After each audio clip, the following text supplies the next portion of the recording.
Alors bonjour à toutes et à tous, merci, bienvenue d'être parmi nous pour cette conférence que l'on consacre donc à l'IA et la santé au travail.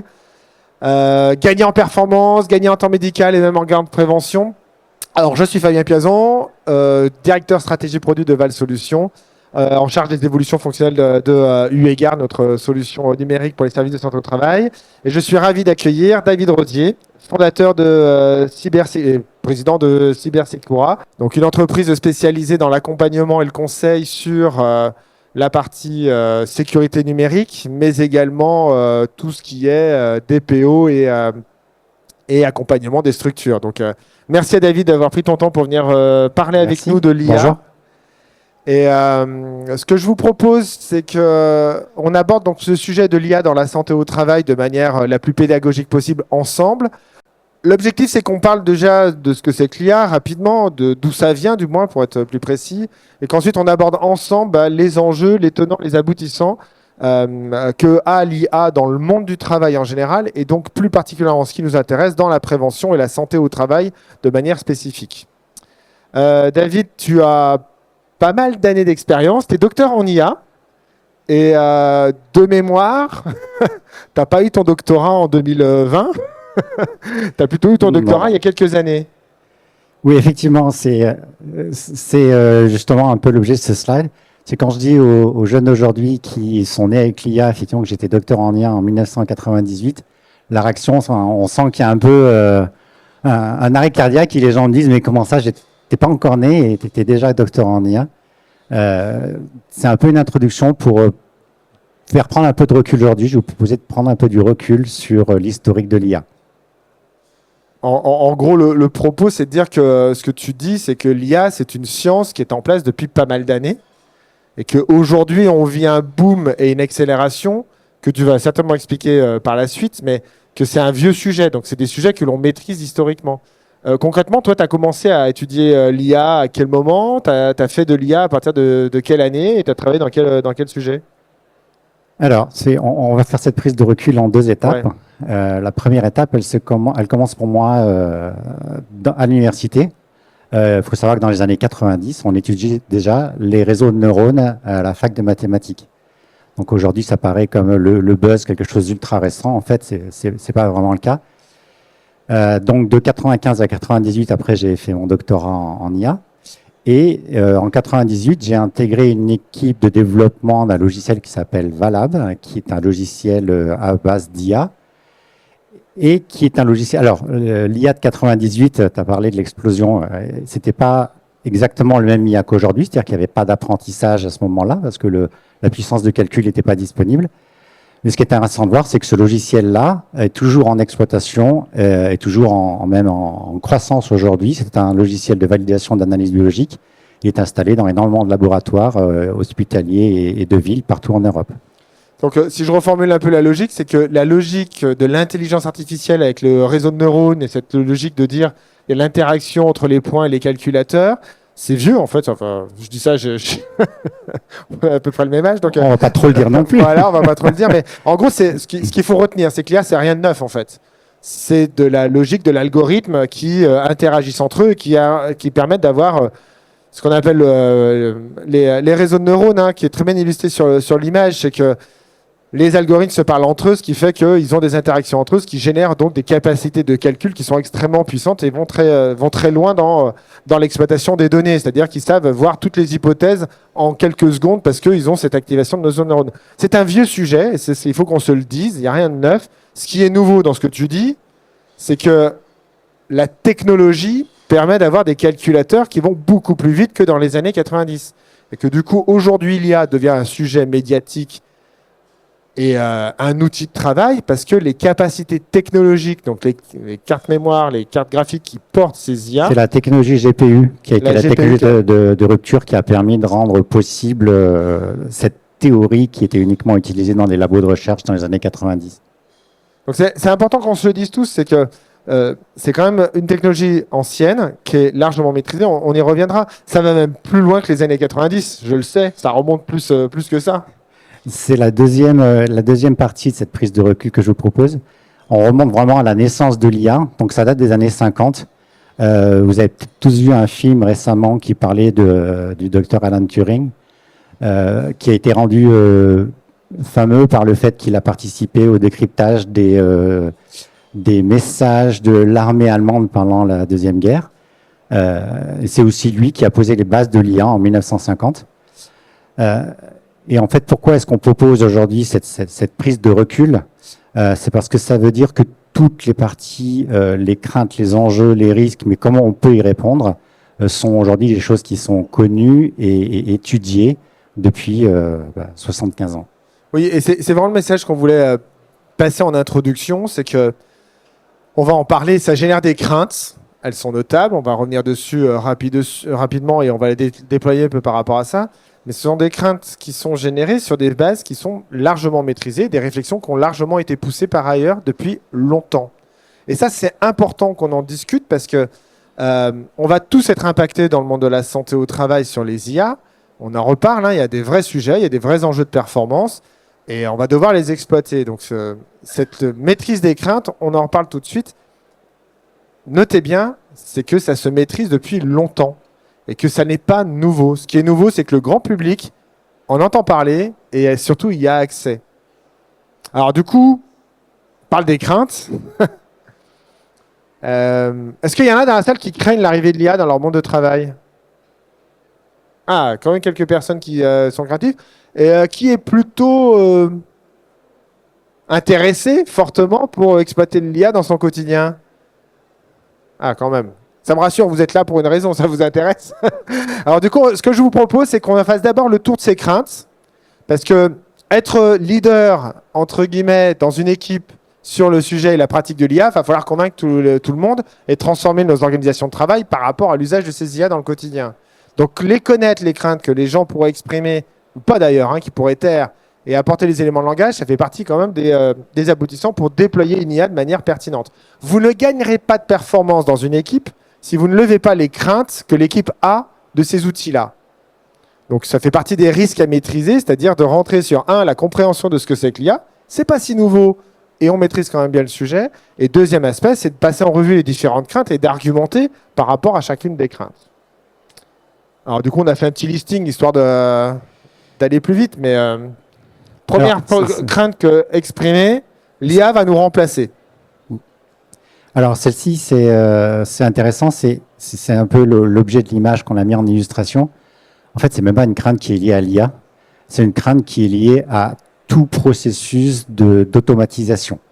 Donc là, l'image, c'est apparemment une personne qui n'est pas réelle, mais qui était un meneur virtuel d'un mouvement qui s'appelait les Luddites en Angleterre, qui date du XVIIIe siècle et qui était en réaction à l'arrivée des premiers métiers affilés et les gens craignaient que ces machines-là, les machines du diable, allaient remplacer l'artisanat en fait. Donc aujourd'hui, on a du mal à penser pouvoir s'habiller sans avoir une machine à filer quelque part.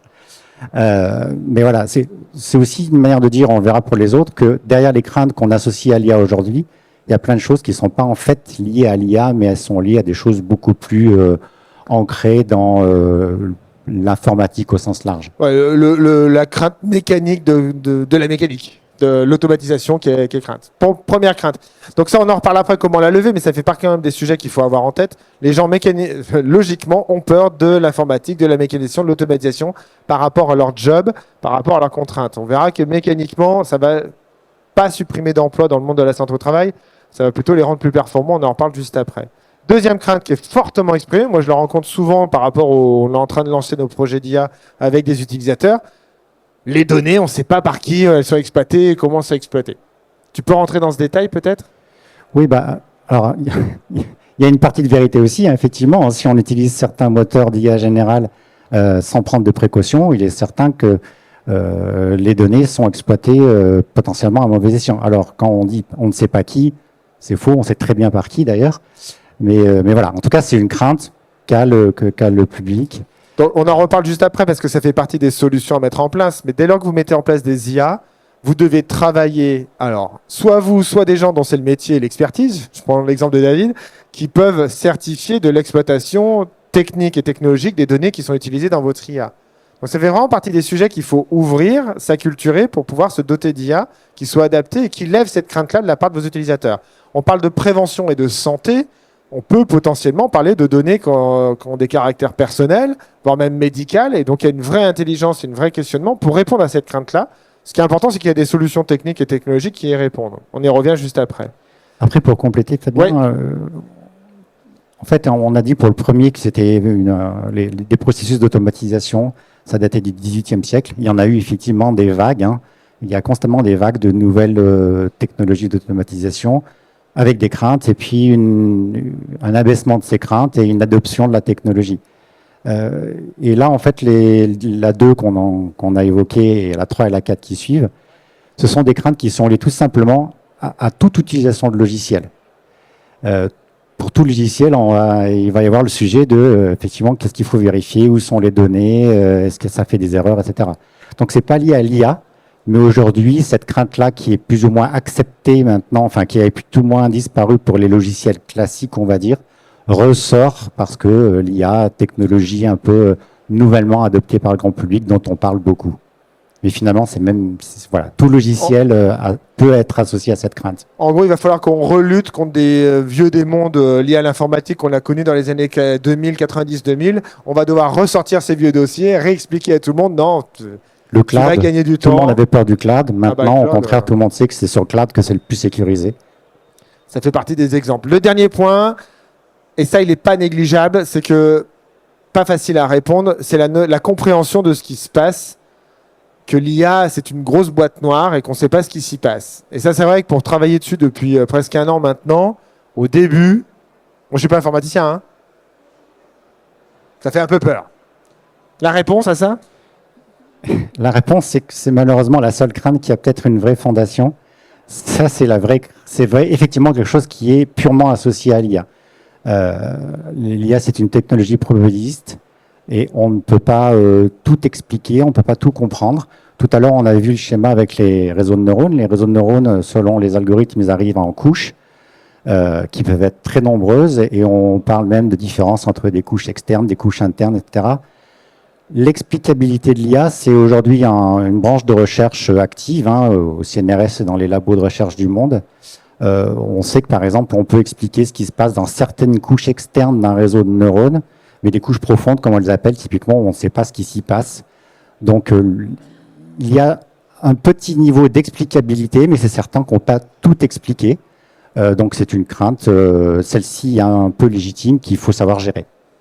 Oui, et moi je me résume cette crainte-là où effectivement tu prends le bon exemple, c'est en gros vous savez globalement comment marche un cerveau, mais on ne sait pas vraiment comment il marche réellement. Donc en fait, et quand on parle d'intelligence artificielle, je pense que le terme d'intelligence artificielle est vraiment approprié à cette crainte-là. C'est que ça réfléchit entre guillemets comme un cerveau primaire pourrait très bien le faire si on pousse la réflexion. Donc cette crainte, au même titre qu'on ne pourra jamais savoir ce qui se passe dans le cerveau de quelqu'un à qui on parle, on pourra jamais réellement savoir ce qui se passe dans une IA ou de moins quels sont les mécanismes qui sont derrière. Et ça, c'est important qu'on se le dise. C'est que oui, ça fait partie de cette nouveauté, c'est qu'on va exploiter des choses sans savoir forcément comment ça marche.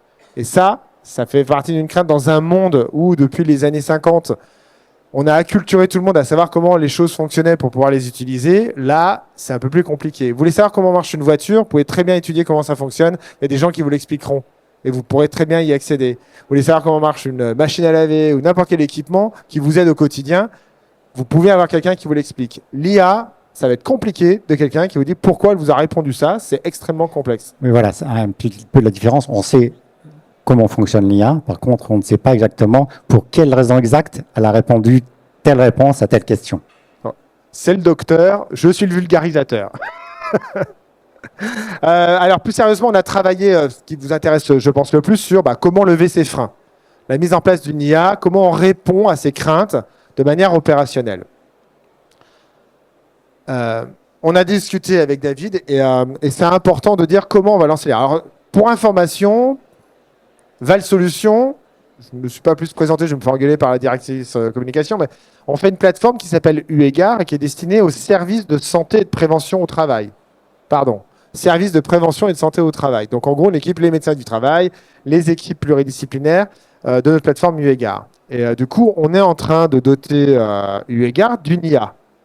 Mais du coup, comment déployer une IA pour nos utilisateurs avec les craintes qu'on vient d'étayer. La première raison qu'on s'est donnée, c'est de dire on ne peut utiliser d'abord l'IA que sur des cas dits indiscutables. En gros, d'aller cibler des tâches, des activités chronophages à faible valeur ajoutée qui sont aujourd'hui faites par quelqu'un et qu'on va devoir que l'IA fasse. Et ça, c'est la première règle. N'attaquez pas l'IA sur des fondements même de l'expertise. Attaquez l'IA d'abord, enfin, attaquez, pas le bon terme. Mettez en place des IA sur des sujets où ça fait le travail de quelqu'un qui s'ennuie à le faire ou qui n'a pas une grosse valeur ajoutée, qui perd son temps à faire ça alors qu'il pourrait faire autre chose. Ça, c'est la première règle. Et ça répond au premier risque identifié au précédent. La première crainte, c'est d'être remplacé par l'IA. À partir du moment où on suit cette règle, on est tous très contents quand une de nos tâches répétitives, sans valeur ajoutée et qu'on aimerait bien faire par quelqu'un d'autre, est prise en charge par l'IA. En général, la crainte s'en va. Et ça, c'est vraiment un premier point, c'est-à-dire que si vous voulez mettre en place des IA dans des équipes, travaillez sur, demandez à l'équipe, c'est quoi le truc le plus chiant et répétitif que tu as à faire?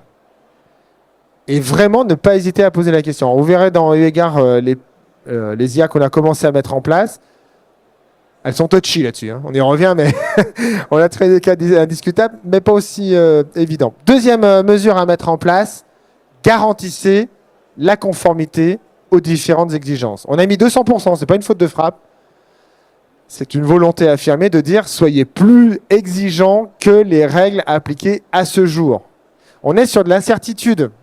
On n'a pas encore toutes les réglementations liées aux IA et aux intelligences. Alors, il y en a quand même de plus en plus, mais on ne les a pas encore. Pour pouvoir activer des IA dans le monde professionnel, dans l'UEGAR, c'est ce que l'on fait, on est atteint un niveau d'exigence qui sera le niveau d'exigence de demain et qui n'est pas forcément le plus élevé aujourd'hui, si je résume la chose. Alors oui, il y a quand même pas mal de réglementations, hein, tu vas nous les passer en revue. Mais... Voilà, mais effectivement, et là, je ne vais pas forcément faire des amis parce que c'est un peu à contre-courant. Tout le monde dit l'IA Act, ça nous embête. C'est trop de réglementation, trop de régulation. Et les gens ont tendance à citer la Chine comme un pays où les choses peuvent se faire parce qu'il n'y a pas l'IA Act, par exemple. C'est complètement faux. La Chine, c'est un des pays les plus régulés au monde, y compris sur l'IA. Ça ne les empêche pas d'innover. Là, vraiment, 200%, c'est y compris sur les exigences actuelles de l'IA Act. Mon avis, c'est que l'IA Act n'est pas assez ambitieux. Typiquement, les contraintes qu'il met sur des systèmes à risque limité ne sont pas assez fortes. Alors que c'est une opportunité, en répondant vraiment à des contraintes de régulation fortes, de venir calmer les craintes qu'on a vues sur les slides d'avant. Justement, c'est l'opportunité d'expliquer que les données vont pas être mal utilisées, ça va être qu'il va pas y avoir d'erreurs médicales, etc. Donc, répondre à l'IA Act, je dirais presque comme si tous les systèmes étaient des systèmes à risque haut, c'est plutôt finalement une bonne idée sur lesquelles on peut aller de manière volontaire pour calmer les craintes. Et c'est ce que l'on fait avec UEGAR. On travaille du coup avec David, qui est notre expert. C'est un vrai métier, hein, je tiens à le préciser. Donc, on en reparle juste après. Mais du coup, maîtriser ces exigences et s'assurer qu'elles sont respectées et bien appliquées, ça fera partie des choses qui feront que les gens n'auront pas peur du contenu de l'IA et de son usage. Et le troisième axe, c'est écrit avec une coquille, proposer une expérience fiable et performante. Fiabilité et performance. C'est-à-dire que ne lancez pas une IA où dans les premiers usages, les utilisateurs vont être déçus ou vont craindre la fiabilité, la répétitivité de cette IA-là. Donc c'est tout l'enjeu, je pense, de la sortie d'une IA ou de l'usage d'une IA. Donc ça veut dire quoi dans votre quotidien? Ça veut dire que quand vous êtes, je prends quelqu'un qui ferait de la prévention et qui veut mettre une IA pour rédiger les rapports de visite, ça vous parle? Prenez des IA du marché qui existent, allez voir les gens comment ils travaillent, allez documenter par rapport à ça. On est bien sur une tâche répétitive, qui ennuie beaucoup de gens, qui a une valeur ajoutée certes, mais très relative. Ayez le niveau d'exigence adapté qu'on vient de citer. Donc assurez-vous que les données partent pas, qu'elles sont conformes à l'IA Act, et voire plus, qu'elles ont ce niveau-là d'analyse. Et puis surtout, faites des tests, paramétrez l'IA pour que quand vous la déployez dans vos équipes, ils n'aient pas la crainte qu'elle soit pas bonne ou qu'elle soit pas utile. Et ça fait partie d'une hygiène que vous devez mettre dans les premières IRA, les deuxièmes, troisièmes. Dès lors que les gens auront appris, auront vu les gains et n'auront plus ces craintes, vous pourrez être, alors pas moins exigeant, mais plus rapide sur la communication de l'exigence, avoir des IA qui soient peut-être dans une phase expérimentale en termes de fiabilité et de performance pour justement les rentrer dans la dynamique. Mais les premières IA, apprenez à travailler sur ces 3 axes. Je pense que c'est important. Oui, ce dernier axe, du coup, j'ai pas développé là-dessus, c'est vraiment important. Derrière, il y a la confiance, en fait. Et notamment, on a parlé du fait que l'IA était une boîte noire. Ça rend cet aspect confiance encore plus important. Peut-être 2 exemples, un vrai et un pas vrai. Un exemple qui pourrait vous concerner, imaginez-vous conduire une voiture autonome, donc qui fonctionne avec du l'IA, et très rapidement, vous avez un accident. Je vous vois assez mal de dire ah bah ouais bah ça arrive, allez je réessaye demain, et le constructeur qui vous dit non mais ça c'était la première version, la suivante je vous jure elle marchera mieux. Vous n'allez pas faire confiance, vous allez reprendre une voiture classique et vous n'allez plus entendre parler de ce truc là quoi. Et l'autre exemple réel, celui-ci, j'ai vécu l'arrivée de l'IA dans un CHU, j'ai travaillé plusieurs années dans un CHU, je peux vous dire que le médecin qui essaye un outil d'IA, soit ça marche nickel et il veut plus travailler sans, soit ça marche pas bien et l'outil d'IA, il part dans un tiroir, il veut plus en entendre parler. Ça, c'est véridique. Hein. Donc, il faut que la première expérience soit une expérience réussie. Sinon, il faudra vraiment s'accrocher pour remonter la pente. C'est vraiment très compliqué. Merci, les exemples sont très clairs. Est-ce qu'il y a des questions sur cette première partie qui parle des enjeux et des craintes ou des cas d'exemple que vous auriez? Monsieur, le micro arrive. Alors, pouvez-vous présenter histoire qu'on... D'accord, je m'appelle Jean-Charles Pimpy, donc je suis IPRP, intervenant en prévention de risques professionnels.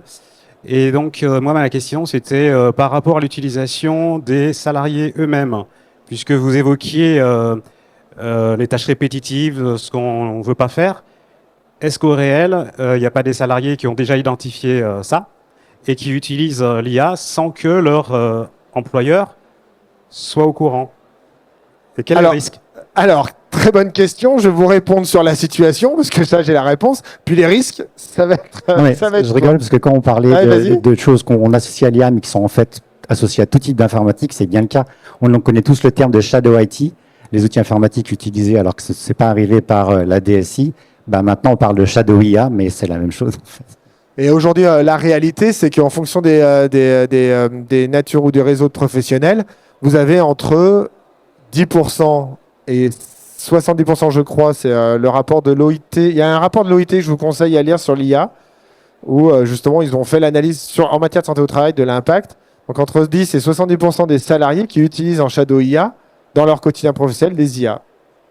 À titre perso, je veux le dire, hein, moi j'assume, dire comme qui va m'engueuler, mais ChatGPT, j'utilise depuis 4 ans qu'il est mis sur le commerce.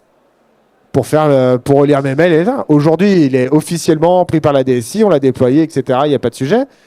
Mais parmi les premiers, honnêtement, en toute transparence, je ne vois pas une journée maintenant pour mon travail sans une IA qui va relire mes mails, proposer des réécritures, des synthèses de réunions, gagner un temps. J'ai gagné 20% de mon temps de travail là-dessus. Et là, je suis en train de travailler avec Copilot à titre personnel, dans mon cadre de professionnel, avec Copilot, parce qu'on a activé Copilot dans OS, pour qu'ils répondent à mes mails auxquels je n'ai pas besoin de répondre. Donc, on va sur ces logiques-là. Et la pratique, ça fait aussi, je pense, partie de la culturation par rapport à ça. La deuxième question que vous aviez, c'est les risques. Et ça, aujourd'hui, les RH, il y a des vraies interrogations pour reclarifier les règles d'usage de l'IA. Nous, chez Val, puisque c'est un exemple RH classique, on a une charte IA qui a été validée par la direction et qu'on a déployée auprès de tous les collaborateurs. Un collaborateur comme moi, qui viendrait ne pas respecter la charte, est redevable devant l'employeur de ses responsabilités.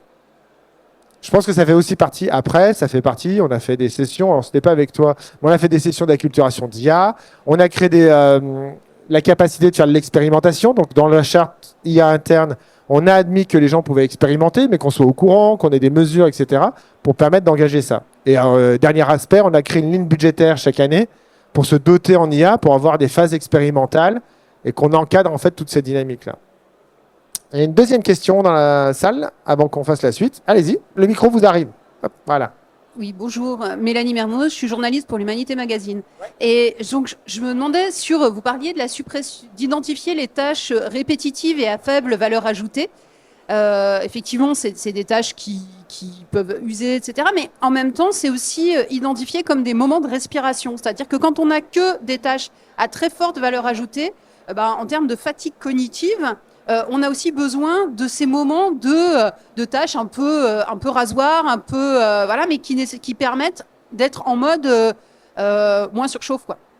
Alors, là, c'est le préventeur qui va répondre en matière d'expertise. Effectivement, je vous conseille également, vous l'avez peut-être déjà lu, le rapport de l'OIT sur les IA avec les impacts que ça a.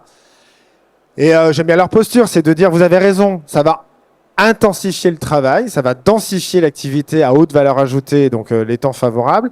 Mais c'est aussi le moment, parce que c'est un autre sujet qu'on a adressé hier dans la conf inaugurale, de réadresser les temps de travail dans leur globalité. Le fait qu'un individu doive plus se reposer ou avoir plus de temps de pause, parce que ça va être ça, tout simplement, c'est largement entendable. En gros, là, je vais prendre l'exemple de dans le Végard, ça fait la slide d'après, on a la première IA que vous pouvez aller voir sur le stand. Elle écoute la conversation entre le salarié et le médecin du travail. Et elle propose à la fin de la visite le dossier médical complété, codifié, avec toute la synthèse pour le médecin.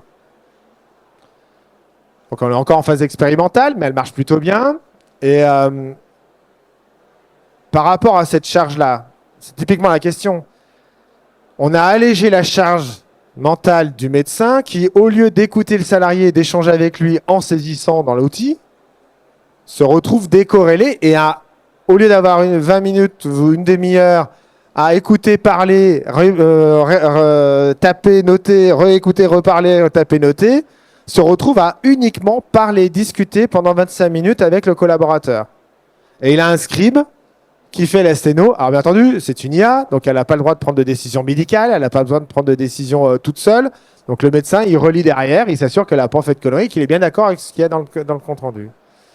Finalement, quand on voit cet usage-là, c'est le même temps de travail. On a simplement focusé sur la valeur ajoutée, pas forcément l'intensité du travail, pour l'alléger de cette charge-là. Ça, c'est le premier exemple. Il y a d'autres exemples où le compte-rendu de la réunion. Alors déjà, je connais peu de gens qui trouvent que c'est agréable de se taper le compte-rendu, mais ça la vie perso. Mais le compte-rendu de réunion, ça vous fait gagner du temps de la réunion, et ça peut être... Et c'est là où il faut l'acter, c'est là où il faut en discuter. On parle de transformation du travail. Donc, il faut créer des phases de dialogue, d'échange, de construction avec les équipes. De dire une réunion qui durait 1 heure, dont la grosse partie pour dire qu'est-ce qu'on décide, etc. Elle peut peut-être... Moi, j'ai des slots que de 45 minutes. Le quart d'heure gagné, c'est un quart d'heure de gagné. Soit on papote à la machine à café, soit on fait d'autres choses pour s'alléger sa charge de travail et respirer entre 2 réunions, par exemple. C'est de réinventer le travail par rapport à ces usages. Et le mot d'ordre, ce qui était dit hier, c'est le dialogue avec les opérateurs, avec les gens qui travaillent et cette transformation qui fera que vous réinventerez ces temps de travail. C'est sûr que l'industriel ou l'employeur qui va imposer une IA pour gagner en performance et uniquement là-dessus, il va y perdre par rapport à l'intensité et la fatigue de ses collaborateurs. Donc c'est des interrogations qui arrivent. Je vous conseille encore une fois le rapport de l'IA qui a une grosse partie de l'OIT sur cette dimension-là. Merci de la question, c'était important d'avoir ce recul aussi sur les impacts que ça peut avoir. On va passer à la suite quand même, parce que merci, j'aime bien avoir les questions directes. Ça rend plus vivant. Alors, des bénéfices réels, j'en ai parlé, j'ai un peu détruit le truc, mais bon. Gain de temps médical. Vous savez que en matière de santé au travail, on s'intéresse aux médecins du travail. Aujourd'hui, les médecins du travail, ils sont à peu près 5000 en France. Dans 2030, ils seront 3500, je crois. Alors, on aura beau faire des réformes pour dire qu'il y a moins de visites. Il y a bien un moment donné où le temps médical va falloir le rendre le plus performant et le plus adapté possible. Et là, à nouveau, pour prendre un peu de recul, c'est vraiment une réponse à un besoin qui est exprimé par le corps médical quand l'arrivée des DMST et des dossiers patients informatisés a été forte et imposée pour tous les professionnels de santé, qui disaient on va plus avoir du temps pour parler et regarder nos patients dans les yeux, nos patients ou nos salariés suivis, parce qu'on va passer trop de temps à interagir avec l'informatique. Ça, c'était vraiment quelque chose qui a été soulevé par tout le corps médical. Du coup, là, enfin, on a maintenant les outils pour effectivement venir alléger cette partie négative de devoir tout informatiser, tracer, interopérabiliser. Enfin, voilà. Alors ouais, parce que ça fait partie des enjeux dans le monde de la santé au travail. Et là, c'est très spécifique à votre monde. Et ça, j'ai un le nôtre, je me mets dedans. C'est un monde important. Il y a deux choses. Il y a la loi qui dit le dossier médical de santé au travail, DMST pour ceux qui n'ont pas l'abréviation. Il est imposé dans la loi depuis le 1er avril 2023. Donc déjà, l'État a institutionnalisé le fait qu'on numérisait ça. Donc oui, ça impose la sténo, etc. On pourrait très bien imaginer d'avoir un compte-rendu Word et on cumule les Word dans le dossier. Légalement, ça passe. Le seul problème, c'est que le monde de la santé au travail, il y a une couche supplémentaire, c'est l'interopérabilité des données. En gros, un médecin du travail qui voit un salarié doit pouvoir transmettre un dossier numérique qui soit lu par un autre logiciel dans quelques années par un autre professionnel de santé. Bon, il peut se taper le lot de PDF d'affilée, pourquoi pas. Mais l'IA, du coup, ça impose de la codification. Et le fait de dire qu'une pathologie, on est obligé de l'appeler correctement, de la coder correctement, de mettre le bon numéro de codage et d'avoir des données qui soient structurées. Ben, ça augmente encore plus le temps de saisie médicale consacré à cette obligation d'échange de données. Avec tous les risques d'erreur associés. Avec la fatigue, l'erreur, les manques de cohérence entre telle pathologie qui est codée par tel médecin de telle façon et telle même pathologie qui est codée légèrement différent par un autre médecin dans tel truc. Donc, on a ces problèmes-là qui apparaissent. Et puis surtout, du coup, on perd le temps médical et la charge mentale, elle est énorme de dire je dois écouter le salarié et en plus, je dois noter correctement les choses. Donc, nous, c'est la première IA. Donc, je sais pas, je regarde Carole, je sais pas si ils l'ont en démo sur le stand, mais je pense que oui. Moi, je l'ai sur mon ordi. Alors, je vais éviter l'effet de Bonaldi de démo en direct, mais donc vous pouvez nous rejoindre sur le stand. Je sais plus c'est lequel, c'est le Q42. Merci, heureusement qu'il y a la salle pour aller voir la démo de l'IA si vous le souhaitez. J'y serai tout à l'heure pour vous la montrer. Mais l'idée, c'est de vraiment rentrer sur ces sujets-là. Alors, on est en prototype pour l'instant. On est en train de travailler avec des médecins où justement ils nous donnent, on en reparle après, des données audio, des interviews avec des salariés pour que l'IA puisse être bien adaptée et bien structurée par rapport à ça. Parce que, ce qu'on disait tout à l'heure, on ne doit pas rater le coup. C'est-à-dire la première fois où on l'active, il faut que le médecin fasse « Waouh, je ne peux plus m'en passer ». Vrai gain de temps médical, on en reparle après. Gain de performance organisationnelle. Des vraies pistes d'IA qu'on est en train d'étudier et que tu souhaitais aborder. Non, là, on est vraiment à nouveau sur l'aspect identifier les choses qui sont volumineuses et qui n'ont pas un grand intérêt, une grande valorisation à faire.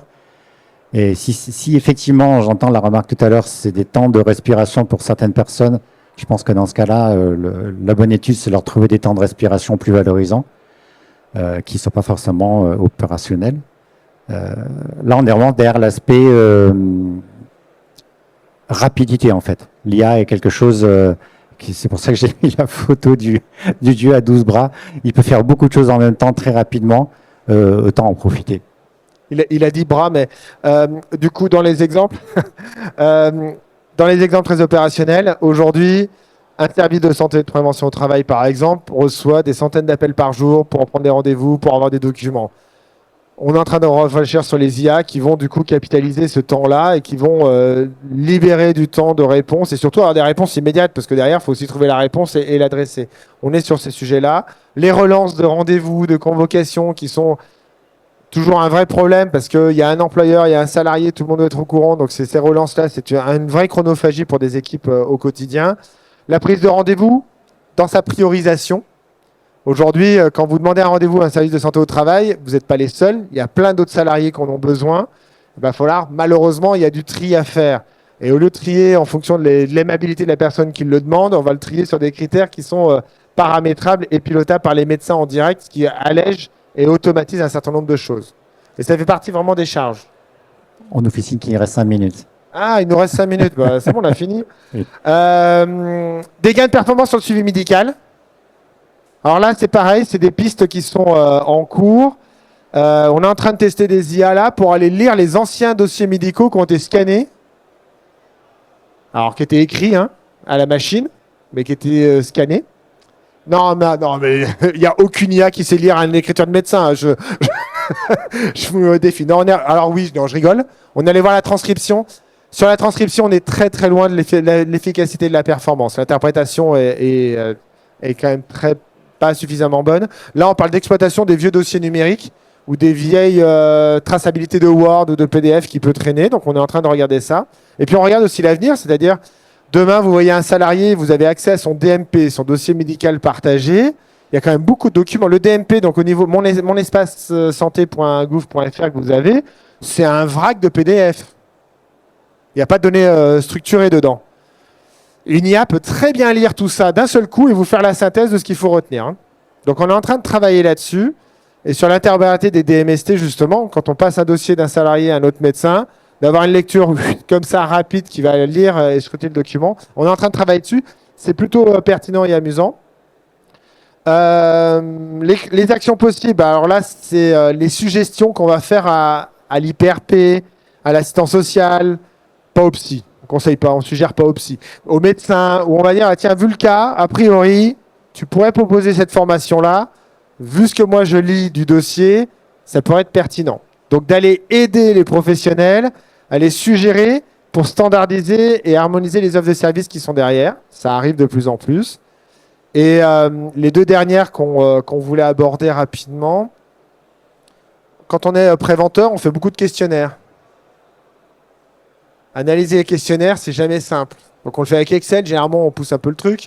Là, avec les IA, on peut maintenant avoir des modules complets qui, sur 1000 réponses de salariés dans votre entreprise, vous lui posez une question à l'IA, elle vous donne les chiffres automatiquement sur la question que vous lui posez. Donc il y a des capacités d'analyse, de réflexion et de synthèse qui sont extrêmement poussées. Dernier point qui est un peu plus subtil, analyser les données existantes issues du passé mais aussi de l'avenir, c'est-à-dire d'avoir la capacité d'analyser l'ensemble des données de santé et de prévention qu'on dispose sur une entreprise et sur les salariés.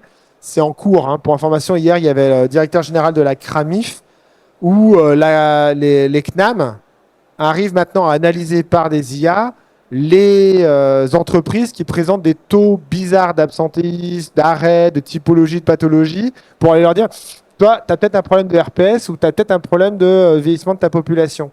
Donc, on arrive à avoir des IA qui vont exploiter la donnée pour aller orienter et conseiller par rapport à ça. Pas de questions? Dernier point peut-être. Oui, on voulait pointer du doigt que ce n'était pas effectivement quelque chose à cascader comme ça dans le service santé au travail ou dans toute entreprise.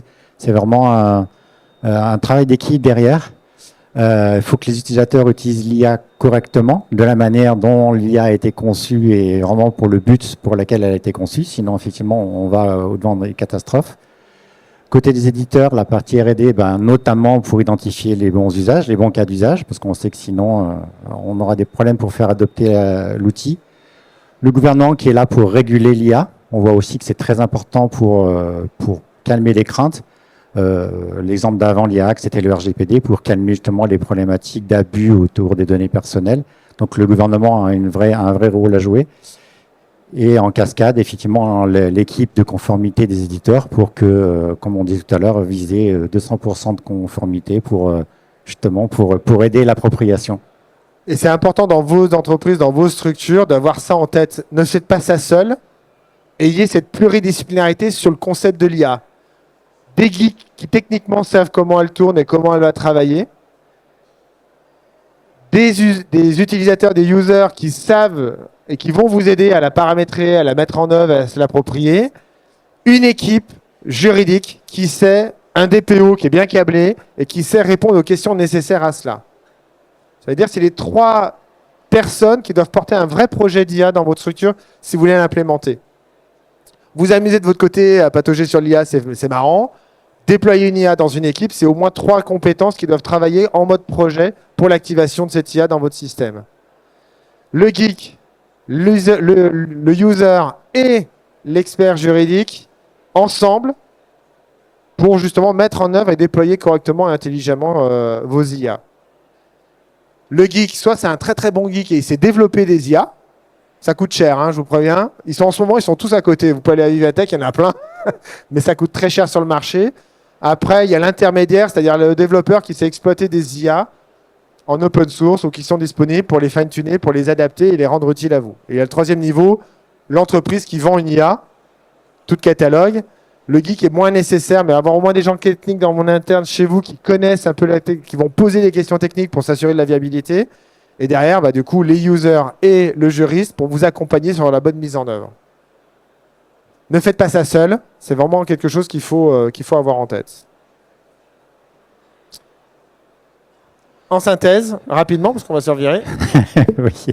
Non, effectivement, aujourd'hui, vous avez pu entendre des discours très alarmistes sur l'IA, comme quoi on allait au-devant de catastrophes. Au contraire, des discours marketing où ça allait résoudre tous les problèmes du monde. Donc, on a essayé, en prenant un peu de recul, de vous faire voir que la situation, elle est beaucoup plus contrôlable, maîtrisable que ça. Et finalement, entre l'alarmisme et le marketing, c'est quelque chose qui finalement fait du sens et qui existe depuis 75 ans. Et là, ce qu'on voulait pointer, c'est que du coup, les opportunités, elles sont pour tout le monde. C'est-à-dire que les salariés suivis vont en profiter, les médecins, les professionnels de santé vont en profiter, les préventeurs. Vraiment, c'est quelque chose qui peut avoir des retombées positives pour toutes les parties prenantes autour de la santé au travail. Et en tant qu'expert en santé au travail depuis pas mal d'années, l'IA, pour le salarié, elle va forcément lui apporter des choses. La vulgarisation de la prévention, les conseils que vous donnez, avoir des outils qui permettent de donner cette information rapidement, d'orienter, de répondre sans qu'il y ait derrière un préventeur cliquer sur une donnée pour la transmettre, ça va être un gain pour tout le monde, pour vous, mais surtout pour les collaborateurs. Professionnels de santé, on en a déjà beaucoup parlé, mais c'est vraiment important de gagner du temps médical. Et les préventeurs, moi perso, la première fois que en tant que préventeur, j'ai vu si c'était possible de faire un truc, je rigole pas, hein. J'ai pris un de mes collègues en photo avec mon smartphone et j'ai demandé à ChatGPT de me faire l'étude de poste de mon collègue. Faites l'expérience. Ça fait peur, hein. Il fait une analyse de poste ergonomique, mais vraiment de bonne qualité, hein. Moi, je donne des cours à la fac, mes étudiants, ils font pas mieux, hein. Donc, c'est vraiment pour les préventeurs. Et quand on fait le tour du salon, il y a quelques IA, mais pas tant que ça. Et c'est là où je pense qu'il y a des vraies opportunités pour nous, professionnels de la prévention, pour aller améliorer les conseils que l'on donne, outiller ces conseils-là pour gagner en vulgarisation, pour que les collaborateurs et les managers soient vraiment autonomes dans leurs décisions de prévention. J'y crois beaucoup à ça. Alors là, je parle au nom de Bonson Futé et plus au nom de Val, mais malgré tout, j'y crois beaucoup. Merci beaucoup, mon cher David, d'être venu, parce que avoir un docteur en IA en ce moment, c'est compliqué pour tout le monde. Merci d'être là. Merci à tous. N'hésitez pas à nous rejoindre sur le stand Val Solutions ou Q42, c'était écrit. C'est plus facile quand c'est écrit. Merci à toi et à très bientôt.